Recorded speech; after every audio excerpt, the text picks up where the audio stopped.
What if I told you that when our ancestors fell asleep, they weren't just checking out? They were checking in to a whole other world. A realm ruled by powerful and sometimes tricky gods of sleep. For many ancient cultures, closing your eyes at night meant crossing a threshold into a sacred space. It was a place where mortals and the divine could meet, where you might glimpse the future, or where your soul could literally be healed. These days, we treat sleep like a science project, don't we? We track it with our watches, optimize it with apps, and try to hack it for peak performance. But what if, in all that optimization, we've lost something magical? What if we've forgotten the secret history of sleep? Well, get ready, because we're about to pull back the curtain on that history. We'll meet the gods who rule the night, uncover the meaning behind our dreams, and find out why closing your eyes might be the most adventurous thing you do all day. To understand dreams, you first have to understand sleep itself. For the ancient Greeks, it all started with some seriously primal forces.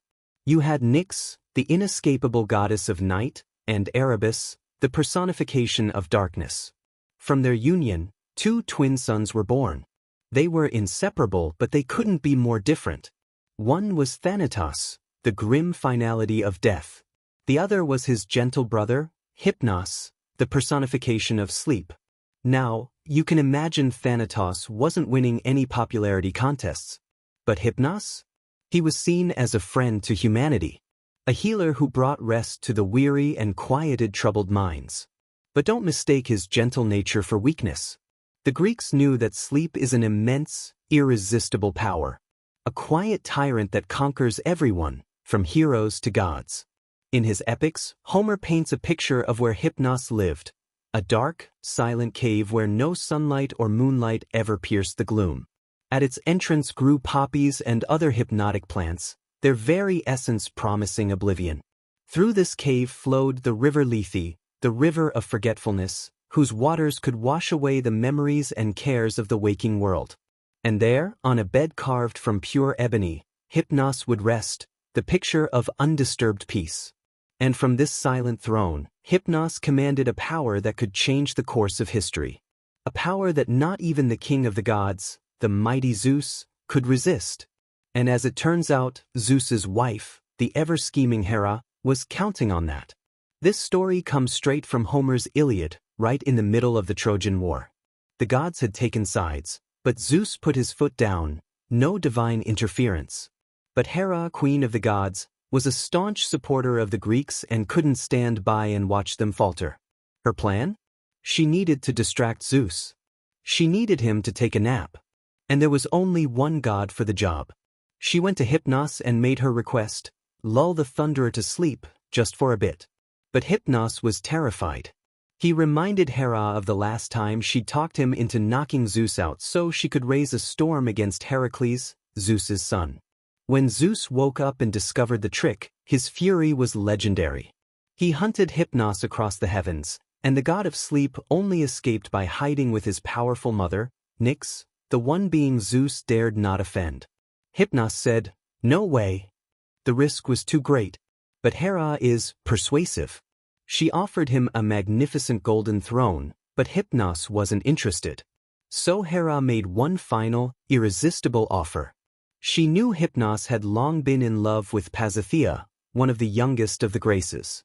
Hera promised him Pasithia's hand in marriage if he'd just help her this one time. This was a price Hypnos couldn't refuse. After making Hera swear a sacred oath by the river Styx, he agreed. Hera, looking irresistible, went to seduce her husband on Mount Ida. As Zeus was overcome by her charms, Hypnos, disguised as a small bird hiding in a pine tree, went to work. He sprinkled the essence of slumber over the eyelids of the king of the gods. Zeus, the most powerful being in the cosmos, was out cold. With Zeus neutralized, Hypnos told the sea god Poseidon the coast was clear to help the Greeks. Poseidon's intervention turned the tide of the war. And this time, Zeus never found out about the deception. This isn't just a soap opera about the gods. It's a powerful statement about how our ancestors viewed sleep. It's an unconquerable force. It doesn't matter if you're a farmer, a king, or the god of thunder, sleep is coming for you. It's the great equalizer, a reminder that even the most powerful among us have to surrender every single night. So, once Hypnos has done his job and you're drifting off, a whole new crew takes over. If Hypnos is the king of sleep, his sons are the architects of our dreams. They are the Oneiroi, the personifications of dreams, and their leader is the most famous of them all, Morpheus. His name comes from the Greek word for form or shape, because his special skill was crafting dreams that featured human figures. When the gods wanted to send a message to a mortal, Morpheus was their guy. He was a master mimic able to perfectly replicate a person's appearance, voice, and mannerisms, delivering divine guidance so seamlessly the dreamer would never doubt its reality. But Morpheus didn't work alone. His brothers handled the set design. There was Phobter, whose name gives us our word, phobia. While Morpheus shaped humans, Phobter shaped the beasts. He was the god of nightmares, crafting the monstrous creatures that haunt our darkest slumbers. The gods had another name for him, Icelus, but to mortals he was simply fear. Then there was Phantasos, the surrealist of the family. He was responsible for the inanimate objects and strange landscapes of our dreams, the talking rocks, melting clocks, and impossible structures. Together, these brothers were the bringers of dreams, described as dark, winged demons emerging each night to deliver their creations. But how could you know if a dream was a true vision or just a meaningless fancy? For this, the Greeks had one of their most powerful metaphors, the two gates of dreams. As described in Homer's Odyssey, all dreams must pass through one of two gates.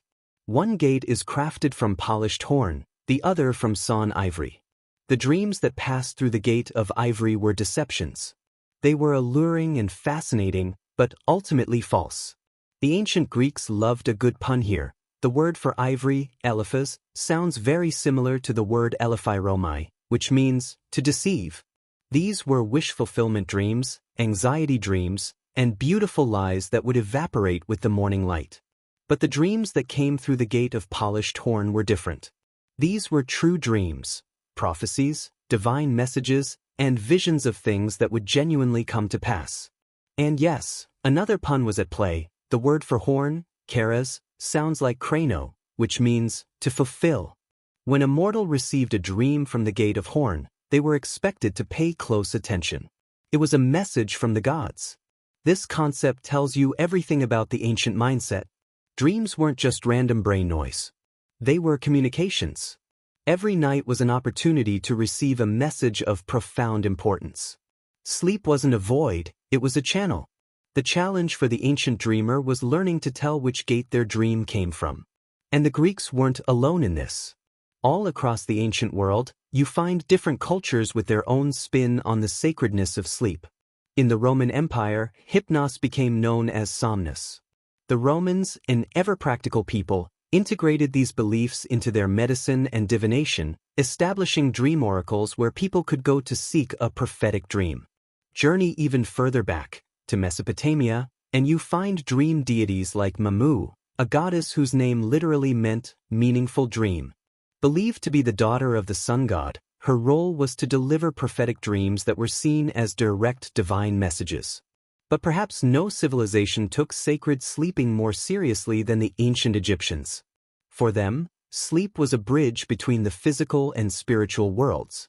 They constructed magnificent dream temples, which were essentially the world's first holistic wellness centers. A person suffering from an ailment would make a pilgrimage to a temple dedicated to a healing god like Serapis or the deified architect Imhotep. After days of purification rituals, they would sleep in a special chamber, hoping the god would visit them in a dream, either healing them directly or providing a vision that the temple priests would interpret into a cure. This practice, known as dream incubation, shows an incredible faith in the power of sleep. From Greek prophecies to Egyptian dream healing, a clear pattern emerges.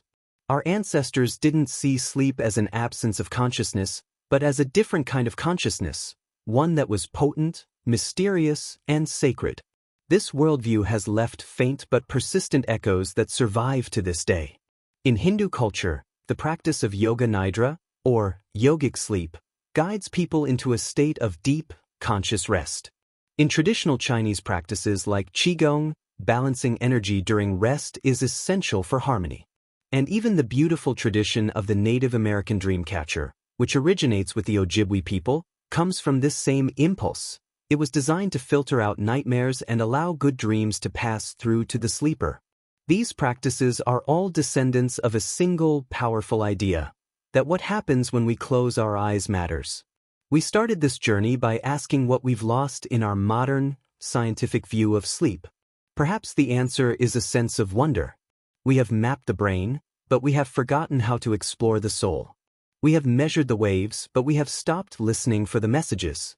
The myths of Hypnos and Morpheus, of the gates of horn and ivory, and of the sacred dream temples of Egypt are more than just fantastic stories. They are a testament to a time when humanity had a fundamentally different relationship with one of the most basic parts of its own existence. They saw sleep not as a void to be conquered, but as a realm to be entered. They saw dreams not as noise, but as a signal. So tonight, when you feel that gentle, irresistible pull of slumber, think of Hypnos and his quiet, absolute power. As your mind begins to drift and fill with images, think of Morpheus and his brothers, the architects of your inner world. And ask yourself a simple question. If a dream were to come to you tonight, sent from the gods, which gate would you want it to pass through? The gate of beautiful, fleeting ivory, or the gate of profound, life-altering horn? Remember, you aren't just falling asleep. You're stepping into an ancient tradition, crossing a threshold into another world. Pay attention. A message may be waiting. If you enjoyed this journey into the mythology of the night, consider subscribing for more explorations into the forgotten stories that have shaped our world. And let us know in the comments below, have you ever had a dream that felt like it came through the gate of horn?